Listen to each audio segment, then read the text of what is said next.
Hello, this is Philip Carr-Gomm. Welcome to Tea with the Druid number 40.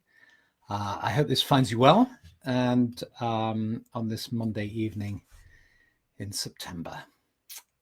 So do say if you're here, and it'd be great to see where you're from as well. And gradually we'll gather around. Hi, Philip from Mike and Jan in Uttoxeter, and Mary Thompson and Madeline Zimmerman. Hooray! Beth Amos from Abruzzo. Andre Boer from the Netherlands. Great to see you. Well, gather round, put a chair up around by the fire, and I'll begin. So I had a lovely Friday evening. I went to London, and there's a part of the embankment down by the River Thames there where there's a lot of new building has gone on, and opposite the Tower of London, which is all lit up, there's a lovely restaurant. We were sitting in the late afternoon sun, looking at the Tower of London, looking at Tower Bridge.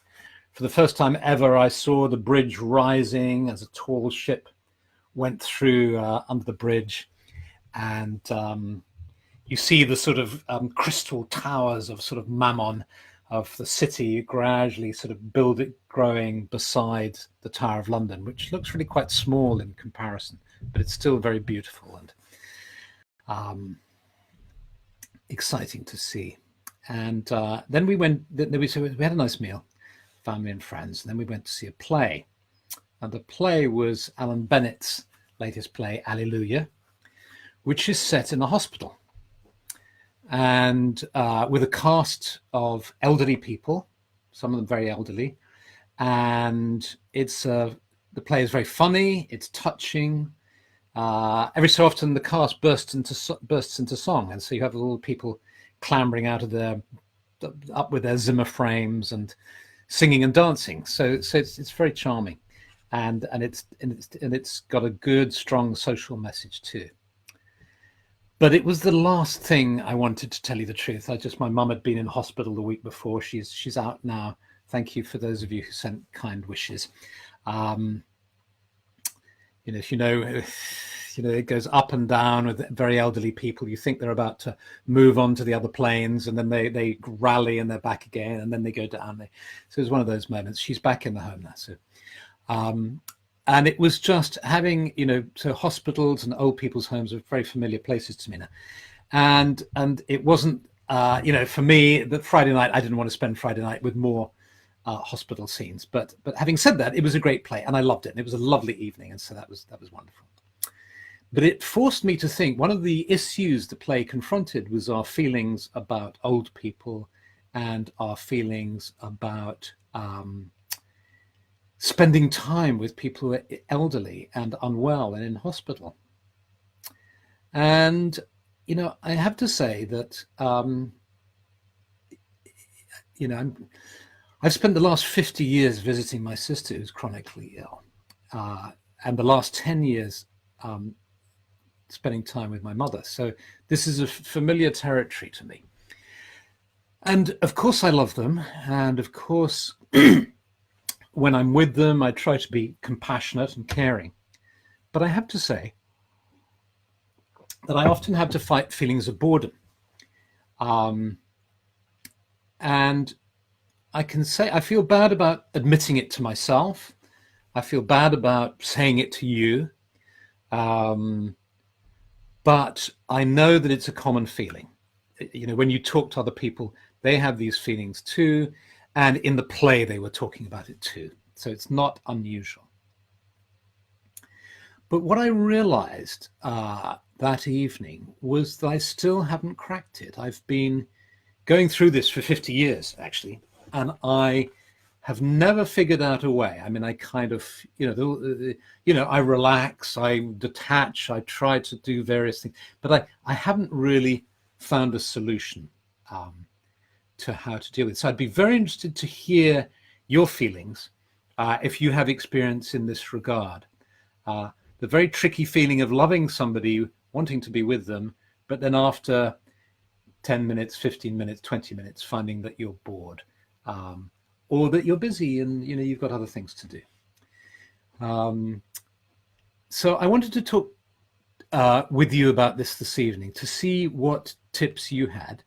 And don't feel you have to type in right away, because the great thing with this is that it's still sort of there afterwards, so you can type in your comments a week later or tomorrow or a couple of hours later. So don't feel you have to kind of interrupt listening in order to type.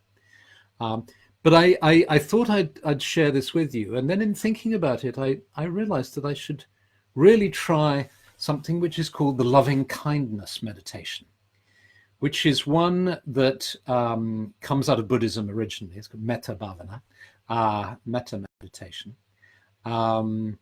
It's been taken up by the positive psychology movement because it has been shown to have such good effects on people's emotions and consciousness.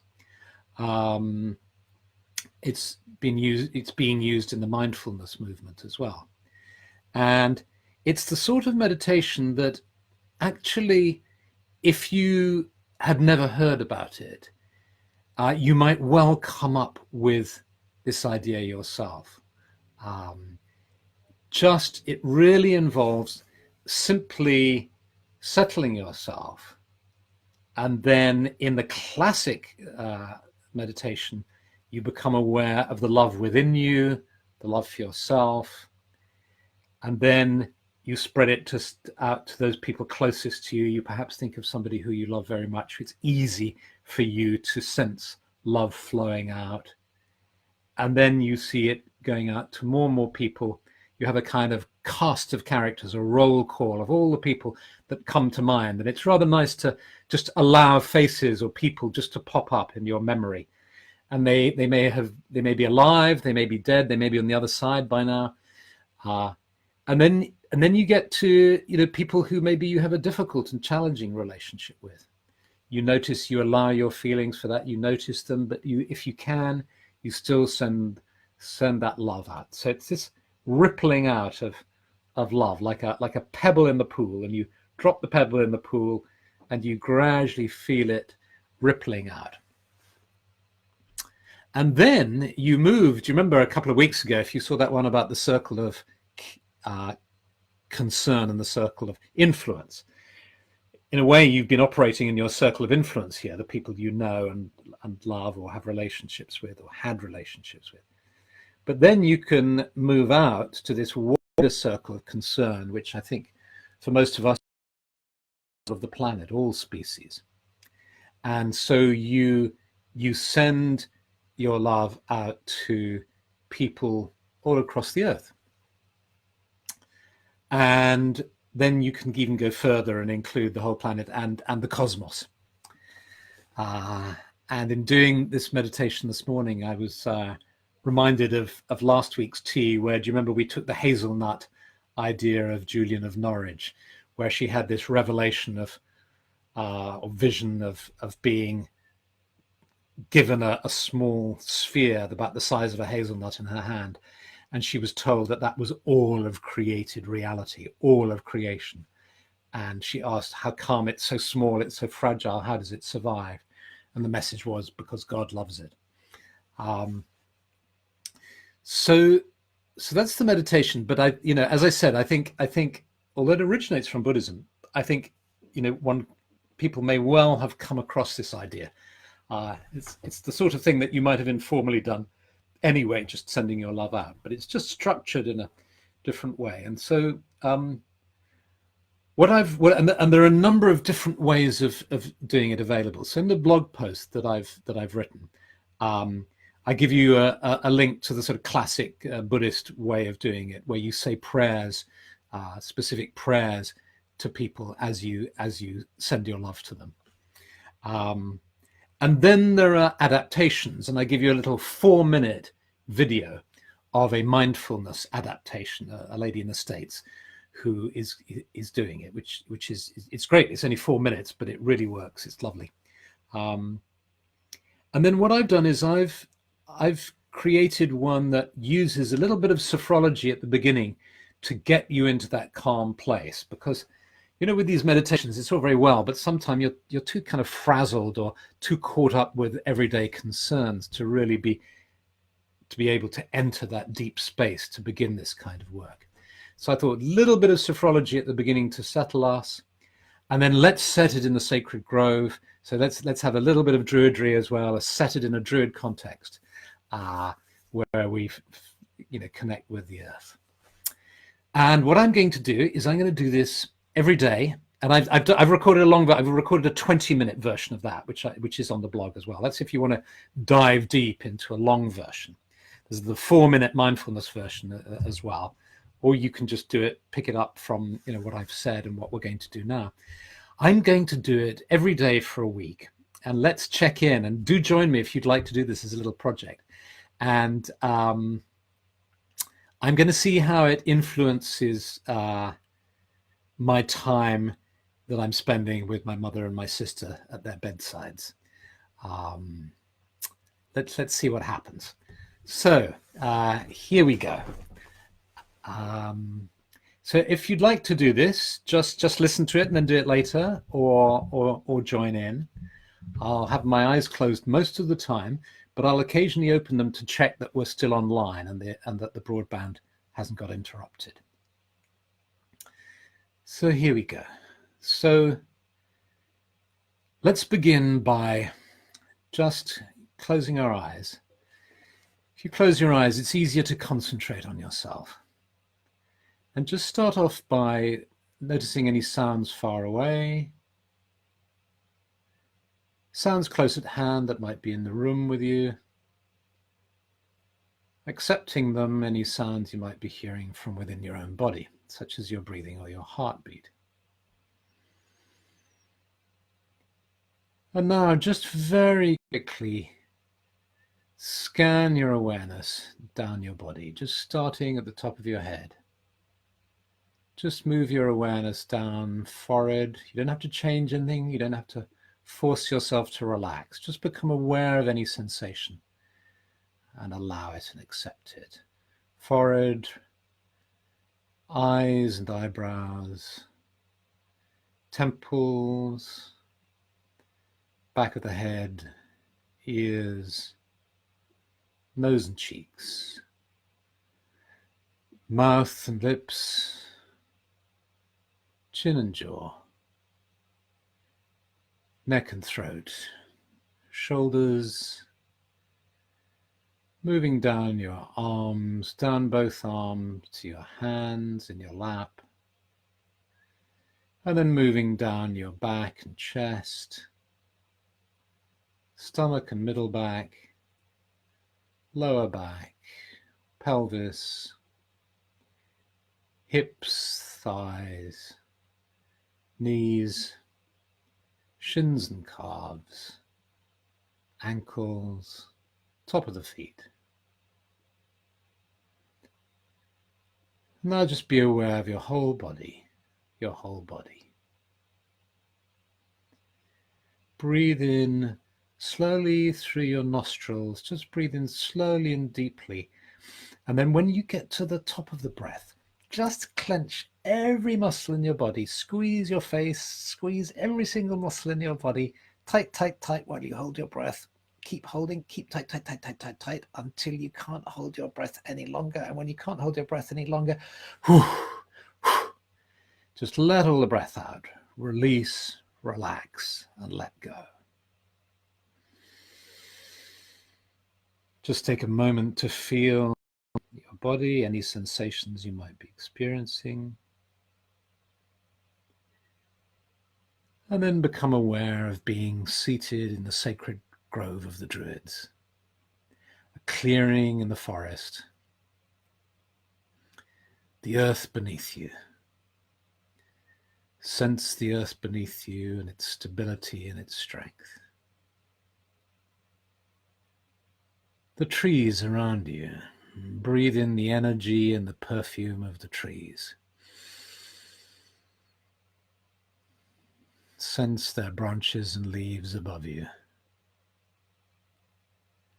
And sense the sky above you too, and breathe in the energy of the sky. So the energy of the sky meets the energy of the earth within the center of your being. And bring to mind now somebody who makes you happy, somebody who you're in not too complicated a relationship with, just somebody who makes you feel really happy, who you love. And just feel your love for them, sense them facing you, and just feel that joy and that love for them. It can be a pet, it doesn't have to be a human being, it can be any being. So it might be a pet, an animal. Feel your love for them. And then imagine you're saying to them, may your life be filled with joy and peace and happiness. And feel your love flowing to them.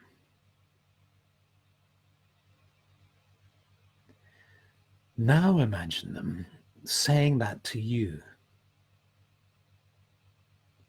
May your life be filled with peace, joy, and happiness, and feel their love flowing to you as they say that. And it's like receiving a wave of warmth and joy. And notice where in your body you feel this love, this blessing that they've sent to you.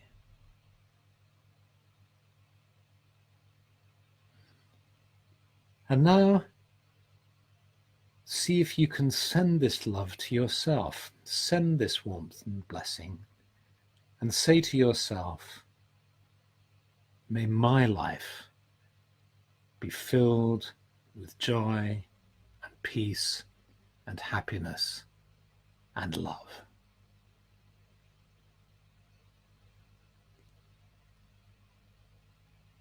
And feeling that love and joy in your heart, imagine now in front of you other people close to you, other loved ones, friends and family. And as their faces appear before you, send them love and joy.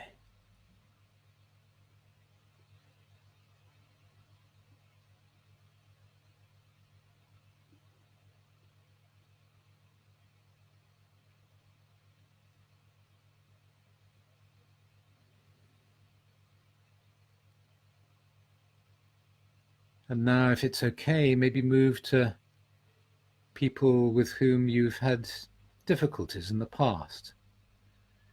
Acknowledge the feelings, any difficult feelings you might have, but see if you can send them love and wish that they might have a happy, joyful life.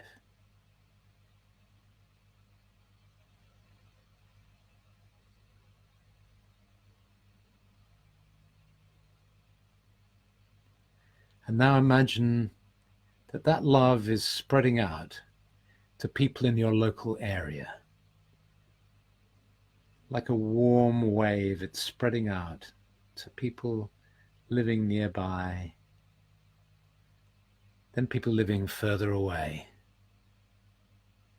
until it's everybody in the country you live in, everybody in the country.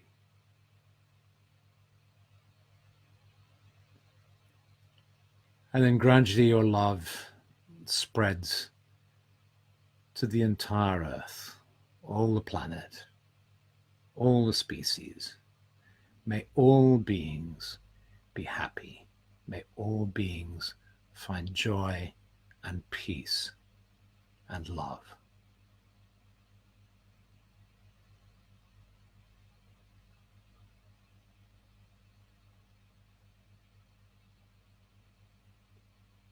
And perhaps now you can imagine that you're moving away from the earth and that love is spreading out to the whole universe. May all beings in the universe be filled with joy and love and happiness.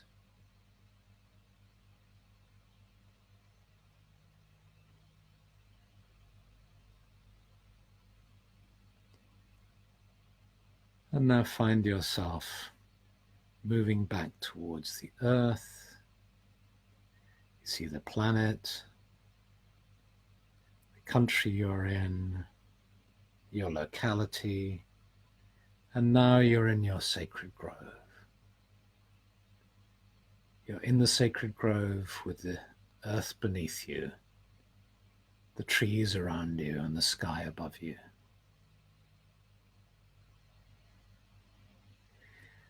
And you feel your love for the earth. And in your imagination, you stretch your hands out and you place the palms of your hands on the earth.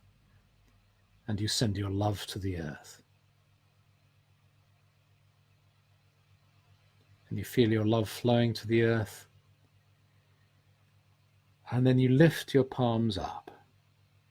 And you bring your palms to your heart. And you can do that in your imagination, or you can actually move, if it feels right, you can move your physical palms up to your heart. And you can hold your palms to your heart, feeling the warmth of love in your heart.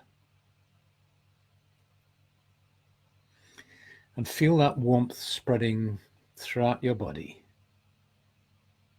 so that you feel peace, joy, and contentment. And gradually, you allow your sense of being in the sacred grove to begin to fade as you become aware of being seated in front of your computer or your tablet or your phone, fully present here and now. And when you feel ready, you open your eyes.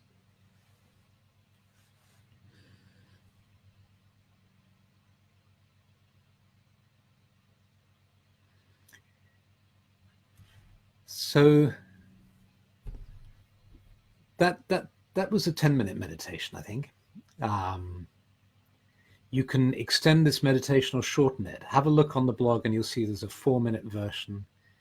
And then you've got, I've recorded a longer 20-minute one if you want to try that as well.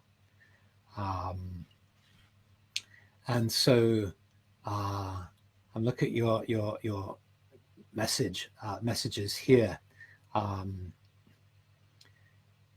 Yes, people are saying, how they find that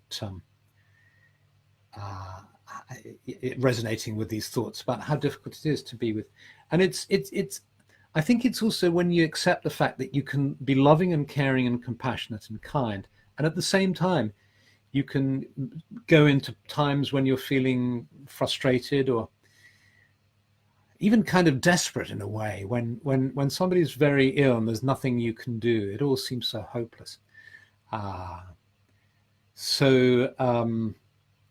And I think this loving kindness meditation, if you're not in the mood for it, it can feel like, oh, woo-woo, like it's all love, love, love, and I don't want to send love to everybody. What about the difficult people in the world and all the rest of it? But of course, it's based on the theory that if everybody was truly receiving love and compassion, they wouldn't be robbing banks and doing horrible things.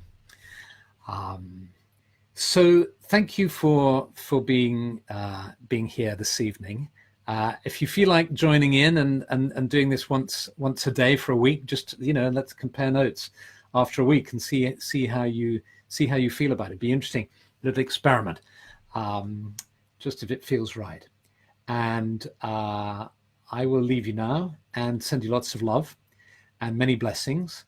And as ever, it's just lovely to see that there are so many of us gathered around in this circle from all over the world, connecting to the things that matter, which are love, happiness, and joy, and confronting difficult issues and looking for meaning and exploring the spiritual life. So many blessings, blessed be, and goodbye.